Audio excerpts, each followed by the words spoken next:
So, this is a different kind of skeleton crew video. This is a different part of my apartment than you've ever seen before. I do not actually live in the room where I record. Only I have a kitchen over there, and a living room over there, and a dining room right here, which is now the new recording studio.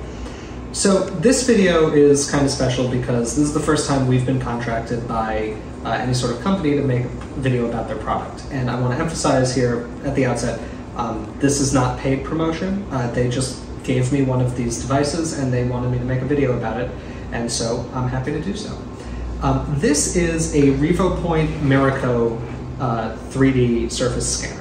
And if you know much about my research, you know that surface scanning fossil bones is a really big part of what I do.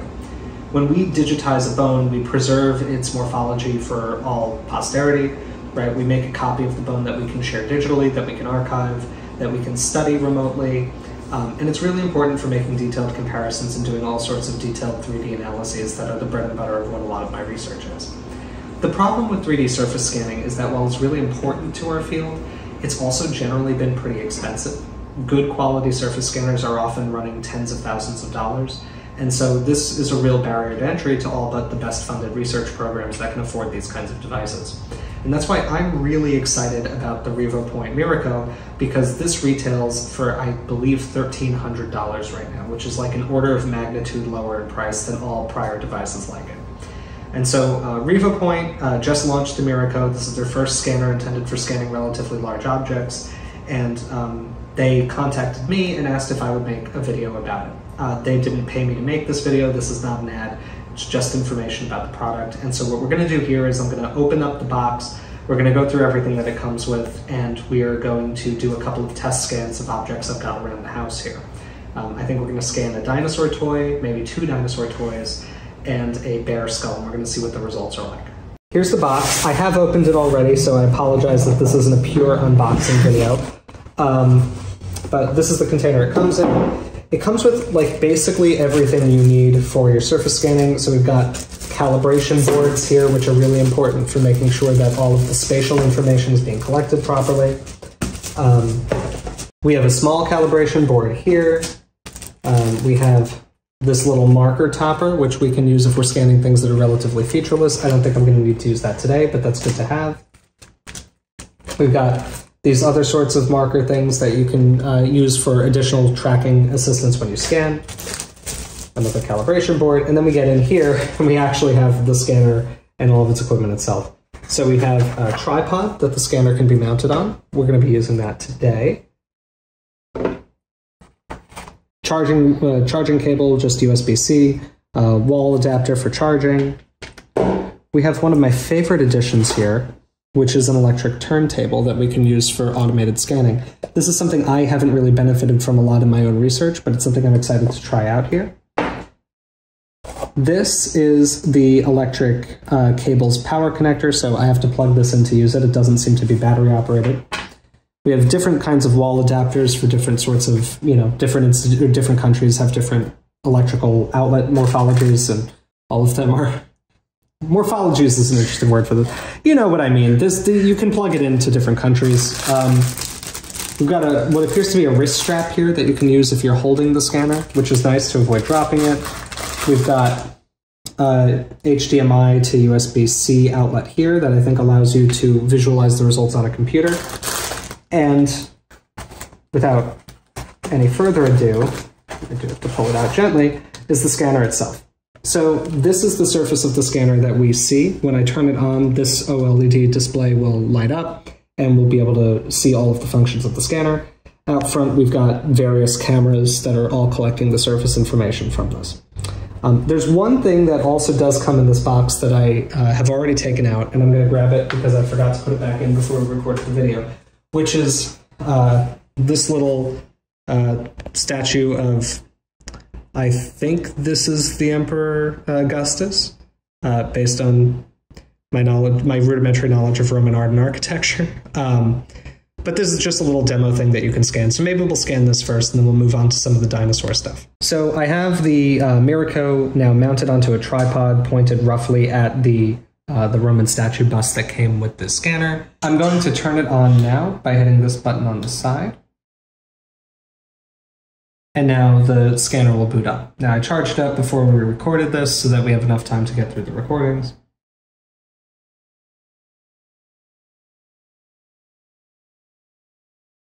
Now, there's a couple of interesting things about the way that the scanner works. One of them is that you can set multiple distance settings between the object and the scanner.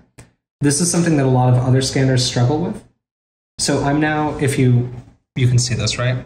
So now we're getting multiple feeds here that show us what the scanner's pointing at. You can see this weird infrared view of the rest of my apartment. What I'm going to do is just very, very gently pitch this down so that it is pointing directly at the item of interest.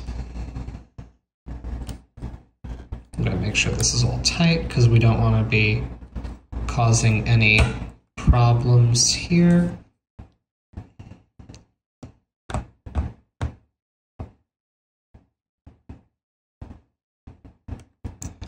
I can click this to adjust the scanning distance, but this seems to be quite perfect here. And then I can hit continuous and we can just start the scan. What I'm going to do before that is I'm going to turn on the turntable.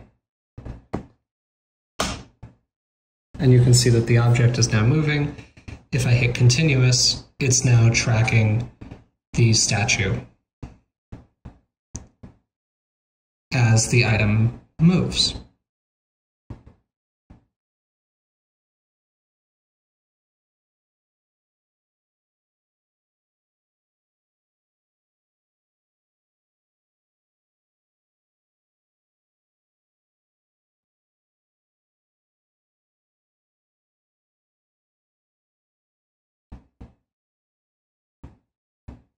It's a slow process, but I find that generally the slower motion allows better results to resolve from the scanning.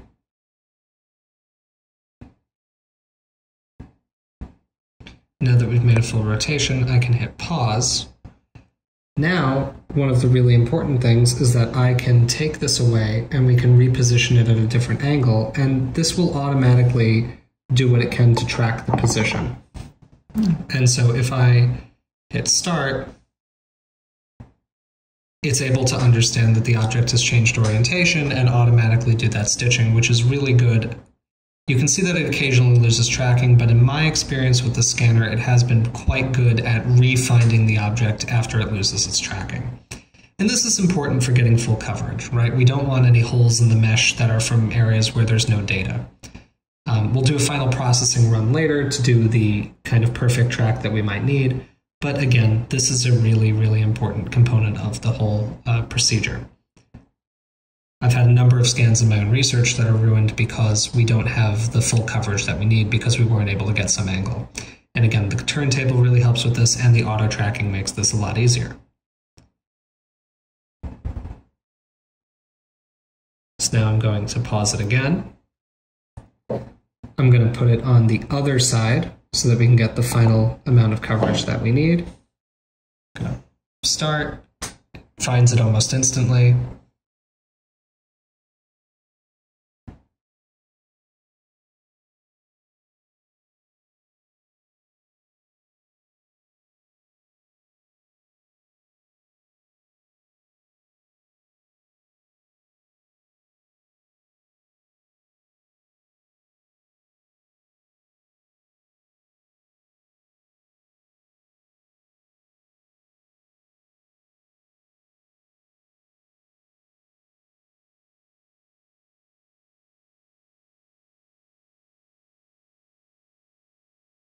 And I would say that that is probably pretty good. So now what I'm going to do is hit stop or hit pause, and now hit stop on the scan. Okay, so for reasons that I'm not clear on, the scanner did change from light mode to dark mode, which is okay. Dark mode is going to be a little worse for the camera, but I apologize. I do not know how I did that, and I don't have the wherewithal to find out. But if we open up the scan, now we have what's currently just labeled as raw data, but if we open up the scan we just made, we'll be able to do our one-tap edit functionality and get a final mesh out of it.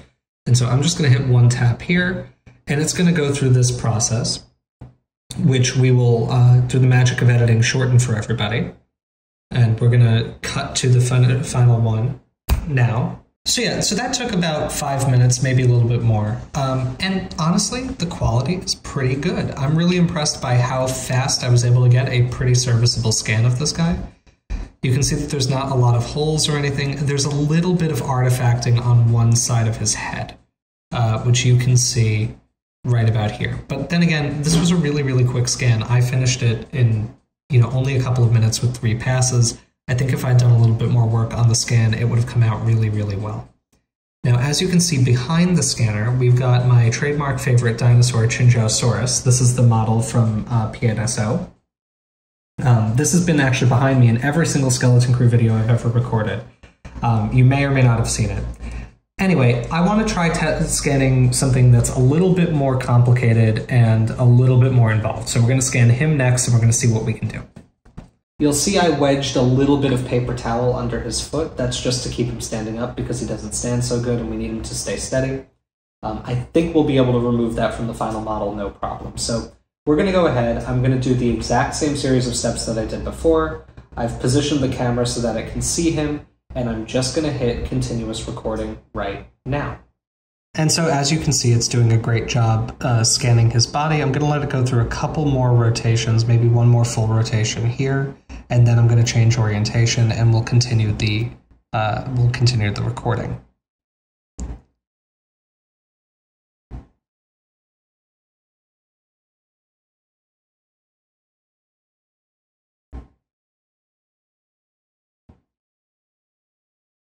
And you can see it is picking up the color information quite well, so I think this will be a pretty good textured model at the end of the day. So now I'm going to hit pause, and what I'm going to do is, can you get footage of me doing this? And so what I'm going to do is very carefully lift him up. We'll remove the shim from under his feet. We're going to put him down just like this, where he naturally rests. All I have to do is hit resume, and it automatically understands exactly what the scanner is looking at. This is, I think, the most impressive thing about the Miraco is just the ability that it has to automatically align the model between scan sessions. Every other scanner I've used before, that's been a really involved process. It happens automatically here, and I think that's a really, really, really wonderful advance in the technology. And so at this point, we've gotten a pretty decent final coverage of this guy. We've got 1,500 frames. It seems that we've got the whole body. And so I'm now going to take him back into the library of, or this model hub, as they call it on the Revopoint system. And we can do our one-tap edit process, and again, take a look at the final result. And so I'm going to use the magic of editing here to just use the one-tap edit function, let it generate the model. I'll keep track of how long it takes, and then we will show you the final result. Okay, so now it's been about 20 minutes. We actually ate lunch between recording this while it was processing, so I don't know quite how long it took, but less than 20 minutes. And you can see it's a really good quality model. There's a little bit of, bad geometry just in areas that are actually really tough to see. If I were doing this for a pure reproduction of this toy, I would probably have scanned it in more orientations, propped it up differently to make sure that I get the proper geometry everywhere. But in the areas that were well exposed, there's actually a really good preservation of the color, the texture, all of the geometry and everything. It even picked up the little Tyrannosaur forelimbs and most of the tail. I'm really impressed with this scanner right now, especially given the price point. These results are comparable to things I've seen achieved with scanners that are far, far more expensive than this. From here, there's one more test that I want to do, and I want to do this on an actual natural history specimen. So I have a replica of a bear skull that has also always been behind me in every Skeleton Crew video, and we're going to put that on the scanner, and we're going to see what we can do with that. Okay, so the bear skull presents some unique challenges that the other models don't have. Right. So this bear skull is a replica of a Kodiak grizzly bear skull. I bought it when I was in college to decorate my dorm room, much to my roommate's chagrin. This is very large compared to the other things we've digitized. Right. One of the main uses for a scanner like this might be to make digital models of things around your house. If you're into game dev, this is a really good way to digitize household objects. I've seen a lot of people use this type of scanner for digitizing things to make them into miniatures for role-playing games or other things that they may want to 3D print. For that sort of application, this is really powerful. Something the size and complexity of this bear skull starts to pose some challenges for use on a spinning turntable, just because you can't see the whole object at once. And in a test run we did that we're going to edit out of the final video, we weren't able to get enough coverage to actually stitch the models together, and so it was causing some problems. And so what I'm going to do here is something that's actually much more akin to how I scan things when I do my research, which is that I will move the scanner around the stationary object rather than the reverse, where the scanner is stationary and the object is moving. And so what I'm going to do is start just in continuous capture mode. So you can see I can move the scanner, and I have to work kind of hard to keep it within the exact right depth range that it wants to see. And I am getting a little bit of my table, which is a common side effect of doing this kind of a scanning arrangement.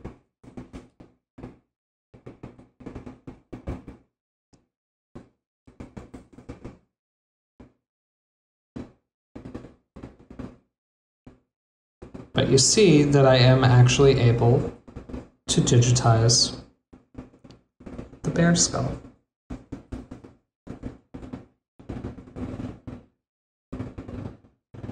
If it loses tracking, it finds it over time, like that.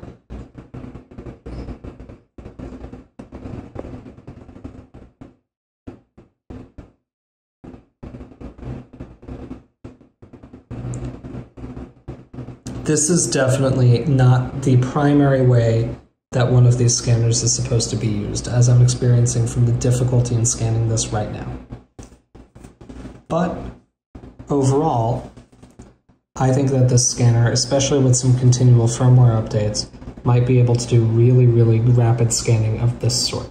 So, I hope you enjoyed this video. I know it's a little bit different than the other kinds of videos we've made so far, but it was really fun for me to be able to showcase a new piece of technology, something that I think is going to wind up benefiting vertebrate paleontology quite a lot. Now, as I'm sure you can tell from the attempt I made to digitize the bear skull, I don't think that the Revopoint Miraco is a perfect scanner. Certainly the scanners that I use for my research need to resolve surface details with an incredibly high level of precision for me to use them in my research. And right now, this scanner can't quite do that. That said, relative to the price of the scanner, I do think it's a startlingly powerful piece of technology for anybody who doesn't need pure scientific accuracy in the things that they're digitizing. Like I said before, if you're somebody who might be doing like indie game dev and you just need to quickly digitize items around you for use in the game you're developing, or if you're trying to do some sort of quick digital art, I think that something like this could actually be quite powerful. Some of my friends and I have also contacted researchers who use Revopoint scanners in their own work, and they've said that after successive software updates to devices that have already been released, the scanners become capable of resolving surface details in the kind of resolution you need for scientific purposes. So I think that this is something that offers a lot of potential. Even if we're not there yet, the idea that surface scanners could come down to the $1,000 price range means that the options that paleontologists like me are going to have for our work are going to go through the roof. Right now, because surface scanners are so expensive, we can't really afford more than one of them per lab. And there's often a bottleneck that goes on where we need to digitize more things than we have the capacity to do. If we are able to get 5 or 10 devices like the Revopoint Miraco, it means that museums are going to start being able to digitize their collections at a much higher throughput, and uploading those digitized collections to repositories like Morphosource, making them available to researchers around the world. Anybody with access to the internet can theoretically download the object and use it in their own research. And this is something that's really important for paleontological research, because the normal bottleneck that we have is that it takes a lot of time to see all of the specimens that we need to study. And if we have really, really high fidelity digital representations of all of those specimens, we can start working on them from anywhere we need to in the world. Researchers who don't have the means to visit various different collections will be able to study the same material, and all of our science will get all the richer. And so I'm really, really excited by this particular piece of technology. If you're interested in it, I heavily recommend you check out the Revopoint website. They have a bunch of scanners on the market right now that are suitable for a bunch of different applications. And I'm really interested in seeing where the development on the Miraco goes. I bet within about a year it's going to be something that can start to offer scientific quality digitizations of physical objects of almost any size, and that will be a really important thing for the future development of our field as we move forward towards a more inclusive and more open future for paleontology in the 21st century. As always, guys, if you like this video, please leave a comment. Tell me what you think of the scanner, if you've ever used anything similar, how you think it compares to photogrammetry. I know many of the people in our audience are into game dev or digital tech or the maker space, and so I'm sure 3D representations of objects are things that are near and dear to a lot of you. So leave a comment, drop a like on the video, and if you like the Skeleton Crew and want to see more videos from paleontologists talking about what we do in the day-to-day, please consider subscribing to our channel and supporting us on Patreon if you can. As always, the Patreon patrons of the Skeleton Crew are going to have their names listed in the credits of this video.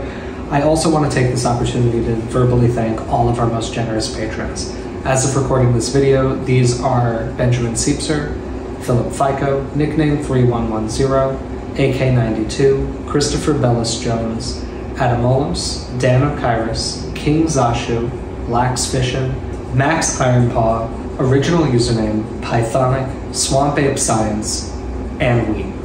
Thank you to all of our patrons for your support of the channel. Thank you to all of our patrons, all of our viewers. Thank you so much, and we'll see you next time in a regularly scheduled installment of Paleontologist Rank.